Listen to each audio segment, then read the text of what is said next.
Being polite isn't just about using the right words. It's about the quiet choices you make when no one's watching. The small things that show respect, empathy, and awareness.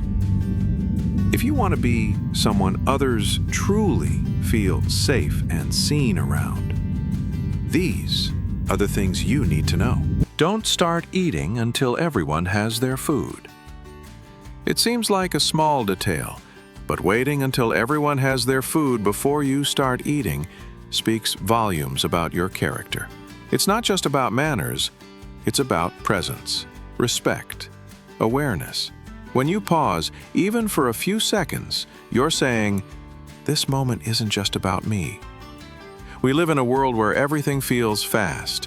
Fast replies, fast food, fast expectations. But connection? That takes slowing down.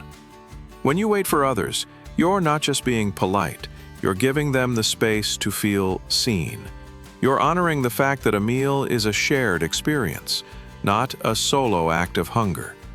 Sometimes the smallest gestures carry the loudest meaning. Waiting isn't hard, but it is rare, and that's what makes it powerful. When you receive a gift, don't open it right away, unless you're sure they want you to. Gifts are never just about the object. They're about intention. When someone gives you something, your first instinct might be to rip it open. But pause. Because sometimes, the moment of giving means more than what's inside. Opening a gift in front of someone can be vulnerable for both sides. Maybe they're shy, maybe uncertain. Maybe they just wanted to offer kindness without fanfare. When you wait, when you check in, "Would you like me to open it now?" You're showing emotional intelligence. You're letting their comfort guide your response. In a world obsessed with reactions, it's easy to forget that not every moment is about putting on a show. Sometimes, real connection comes from quiet respect. You're in the middle of a meeting, or maybe you're having a heartfelt conversation, and then your phone rings. Loud, awkward, distracting, it happens. We've all been there. But how you handle that moment says everything about your awareness and your respect for others. The polite thing to do? Silence it immediately, without fumbling or excuses. A simple action done quickly already speaks volumes. Add a small nod, a silent "sorry about that," to show you acknowledge the disruption. Don't look down to check your messages. Don't let your eyes drift to the screen. Stay fully present with the person in front of you. And if it's truly urgent, don't answer in place. Gently excuse yourself, step away, take the call in private. Not just for your own focus, but to show everyone else that they still have your full attention. Respect in conversation isn't just about words. Sometimes it's in the quiet gestures, the pause, the nod, the way you choose to stay present even when the world is ringing for your attention. That's real courtesy, and it never goes unnoticed. Even for the smallest help, don't forget to say thank you. A door held open, a seat offered, a message replied to with kindness. These moments might feel small, but they're not. And the simplest thing you can do to honor them is say, "Thank you." Gratitude doesn't have to be grand. You don't need speeches or gestures. A quiet thank you carries more weight than silence ever will. Because when you acknowledge the good, no matter how small, you invite more of it. Politeness isn't about perfection. It's about attention.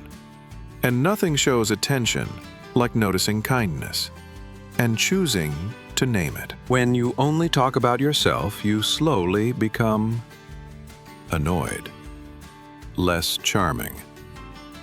You may not notice it, but the more you talk about yourself, the less people want to listen. Conversation is like a dance.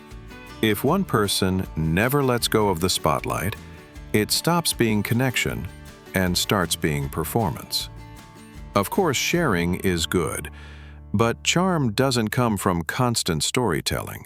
It comes from balance, from listening, asking, caring, When someone feels heard, they feel safe.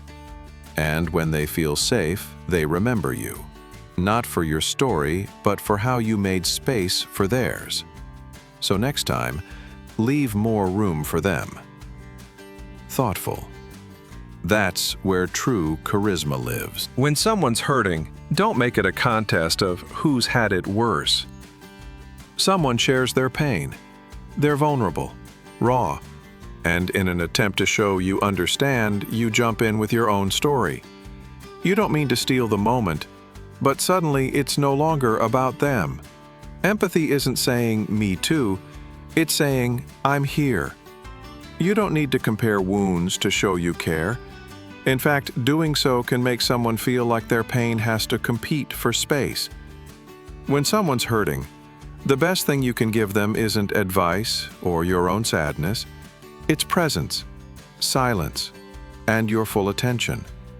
That's not weakness. That's emotional maturity. Real respect means letting people finish their thoughts.